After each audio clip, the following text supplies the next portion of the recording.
Welcome class of physics for you. ഇന്ന് നമ്മൾ discuss ചെയ്യുന്ന topic relation between drift velocity of free electron and electric current. കഴിഞ്ഞ ക്ലാസ്സുകളിൽ എന്താണ് ഇലക്ട്രിക് കറണ്ട്, എന്താണ് electric current flow, drift velocity of free electron എന്താണ്, അതിൻ്റെ equations, ഇതൊക്കെ നമ്മൾ ചർച്ച ചെയ്തു. ഈ ക്ലാസ്സിൽ ഈ രണ്ട് ഫിസിക്കൽ ക്വാണ്ടിറ്റികൾ, അതായത് ഇലക്ട്രിക് കറണ്ടും ഡ്രിഫ്റ്റ് വെലോസിറ്റി ഓഫ് ഫ്രീ ഇലക്ട്രോണും എത്രമാത്രം പരസ്പരം കണക്റ്റഡ് ആണ് എന്ന കാര്യമാണ് നമ്മൾ ചർച്ച ചെയ്തത്. അപ്പോൾ കഴിഞ്ഞ ക്ലാസ്സിൽ നമ്മൾ ഇത്തരത്തിൽ ഒരു സിലിണ്ട്രിക്കൽ മെറ്റാലിക് വയർ പരിഗണിച്ചിരുന്നു.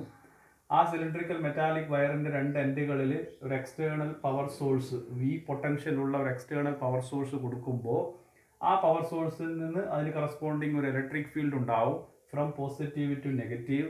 അങ്ങനെ ഒരു ഇലക്ട്രിക് ഫീൽഡ് ഈ മെറ്റാലിക് കണ്ടക്ടിങ് വയേഴ്സിലെ ഫ്രീ ഇലക്ട്രോണിന് കിട്ടുമ്പോൾ ആ ഫ്രീ ഇലക്ട്രോണുകളെല്ലാം ഇലക്ട്രിക് ഫീൽഡിന്റെ വിപരീത ദിശയിൽ ട്രാവൽ ചെയ്യും due to a force. Okay, ആ ഫോഴ്സ് കാരണം ഇലക്ട്രോൺസ് ഈ ഒരു ഡയറക്ഷനിലേക്ക് ഡ്രിഫ്റ്റ് ചെയ്യപ്പെടുന്നു. എല്ലാ ഇലക്ട്രോണും ആ ഇലക്ട്രോണുകളുടെ ആവറേജ് വെലോസിറ്റി വാല്യൂവിനെയാണ് നമ്മൾ ഡ്രിഫ്റ്റ് വെലോസിറ്റി എന്ന് വിളിച്ചത്.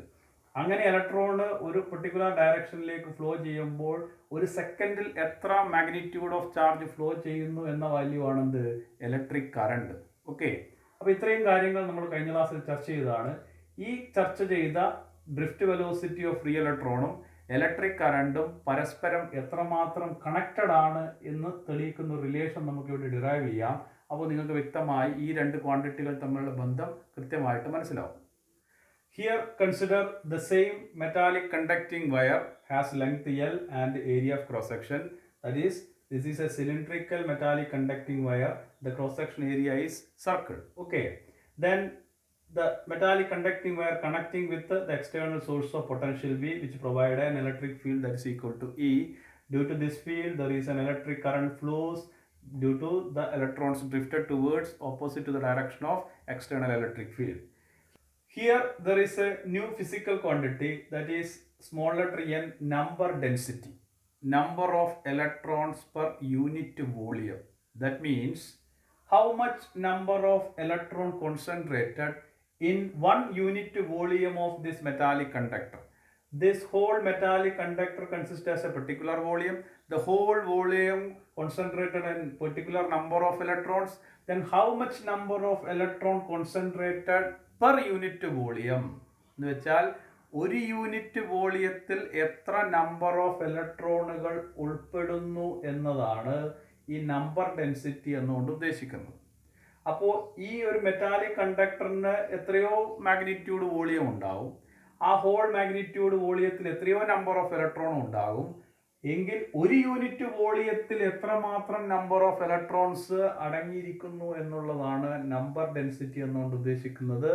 ടോട്ടൽ നമ്പർ ഓഫ് ഇലക്ട്രോണിനെ total volume of the metallic conductor കൊണ്ട് ഡിവൈഡ് ചെയ്ത് കഴിഞ്ഞാൽ നമ്പർ ഡെൻസിറ്റി കിട്ടും.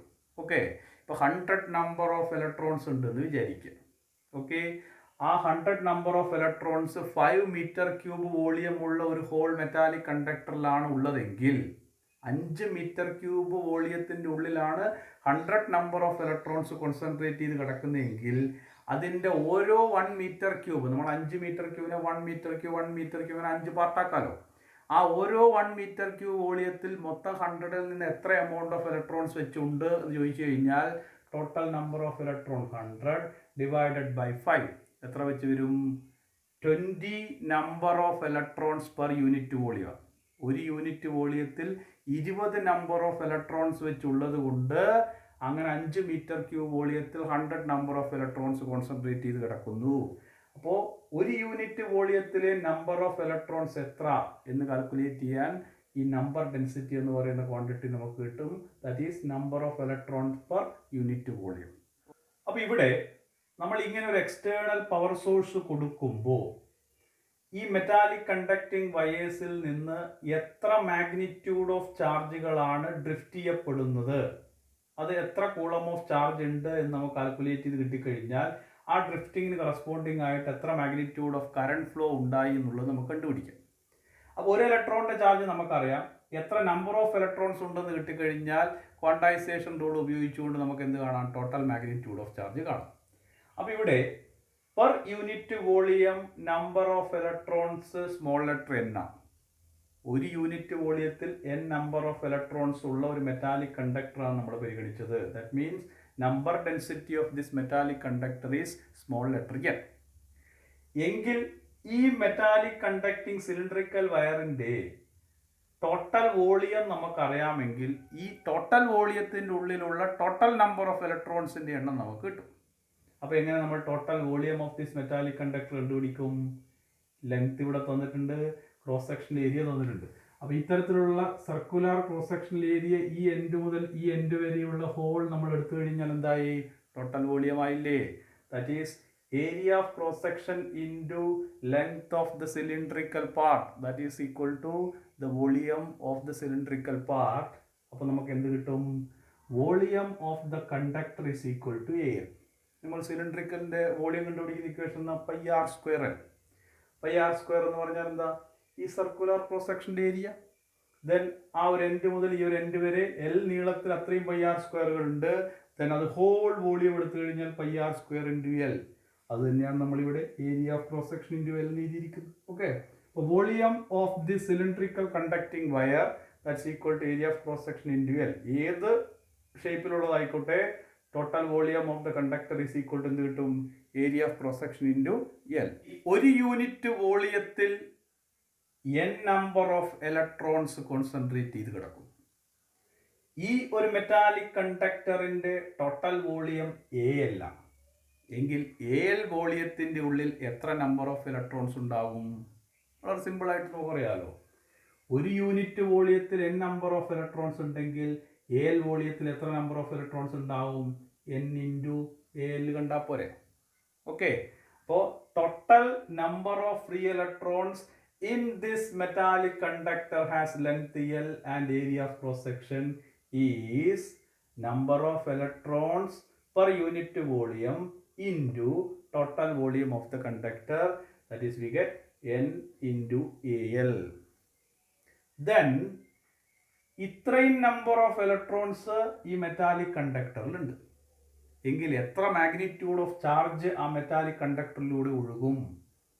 ഇലക്ട്രോൺ ആണല്ലോ ഫ്ലോ ചെയ്യുന്നത്. ഒരു ഇലക്ട്രോണിൻ്റെ charge 1.6 × 10⁻⁻19 coulomb, that is E. Okay, total number of electron നമുക്കിവിടെ കിട്ടി. ഒരു ഇലക്ട്രോണിൻ്റെ ചാർജ് നമുക്കറിയാം എങ്കിൽ total magnitude of charge flows through this metallic conductor due to the application of this external field or potential. എങ്ങനെ കണ്ടുപിടിക്കാം? Total magnitude of charge is equal to എത്ര number of electron ഉണ്ട് ഇൻറ്റു ചാർജ് ഓഫ് 1 ഇലക്ട്രോൺ. ഇതേത് റൂളാണ്? നമ്മുടെ first chapter പഠിക്കുന്ന quantisation അല്ലേ? Total charge is the integral multiple of 1 electron charge എന്ന് പഠിച്ചിട്ടുണ്ട്. അതേപോലെ ഇവിടെ total number of charge n AL, then 1 magnitude of electron charge E, then total magnitude of charge through this metallic conductor is equal to എന്ത് കിട്ടും?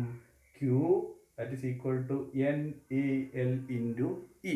When electric field applied across the two ends of this metallic conductor, the whole magnitude charges drifted towards this direction, opposite to the direction of electric field. How much magnitude of charges drifted? That is Q is equal to NAL into E.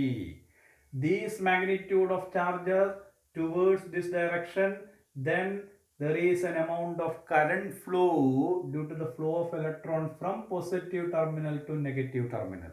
Okay, we take T is the whole crossing time of the free electrons through this metallic conductor. We know the value of total magnitude of charge through this metallic conductor is Q is equal to NAL into E. Then we can find the magnitude of current flow through the metallic conductor is I is equal to the total magnitude of charge divided by total time of flow. T is the total time of flow, Q is the total magnitude of charge. Then substitute the value of charge. Q is equal to NAL into E divided by T. Okay, here we get amount of current flow through this metallic conductor by the presence of external field that is equal to the rate of flow of charge, the rate of flow of charge, that is q by t, that is NaLe divided by t. Here you can see L by t. What is L? The length of the conductor from one end to other. That is, the free electrons displaces through this metallic conductor from one end to other. What is T? T is the time of flow through this metallic conductor from one end to other. അതായത് L നീളമുള്ള metallic conductor ഈ ഒരു അറ്റത്ത് ഈ ഒരു അറ്റം വരെ free electron travel ചെയ്ത ഡിസ്പ്ലേസ്മെന്റ് എന്ത് പറയാം നമുക്ക്? എൽ എന്ന് പറഞ്ഞൂടെ? ഇവിടെ നിന്ന് ഇവിടം വരെ ഫ്രീ ഇലക്ട്രോൺ കണ്ടക്ടറിലൂടെ ട്രാവൽ ചെയ്തിട്ടുണ്ടെങ്കിൽ ഈ കണ്ടക്ടറിന്റെ നീളം തന്നെയാണ് ആ ഇലക്ട്രോണുകൾ സഞ്ചരിച്ച ഡിസ്പ്ലേസ്മെന്റ്. എത്ര സമയം എടുത്തുകൊണ്ടാണ് ട്രാവൽ ചെയ്യുന്നത്? ഈ ഒരു എൻഡിൽ നിന്ന് ഈ ഒരു എൻഡിലേക്ക് ഫ്രീ ഇലക്ട്രോൺ ട്രാവൽ ചെയ്യാൻ എടുത്ത ടൈമാണെന്ത്? ടി. അപ്പോൾ ആ ഒരു ഫ്ലോയിലുള്ള ടോട്ടൽ മാഗ്നിറ്റ്യൂഡ് ഓഫ് ചാർജ് ആണല്ലോ ഇത്. ഇത്രയും ടൈം കൺസ്യൂം ചെയ്തു എങ്കിൽ എൽ ബൈ ടി എന്ന് പറയുന്ന ഒരു ഫിസിക്കൽ ക്വാണ്ടിറ്റി നമുക്ക് അവിടെ കിട്ടുമല്ലോ. That is displacement covered divided by total time. That is displacement covered by the free electron in unit time. Adara displacement divided by t എന്ന് പറഞ്ഞാൽ that is velocity. Here that velocity is the average velocity, that is drift velocity. Then the relation become n a e. L by t is taken as drift velocity NaeVd.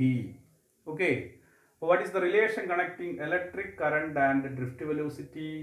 Electric current I is equal to NaeVd.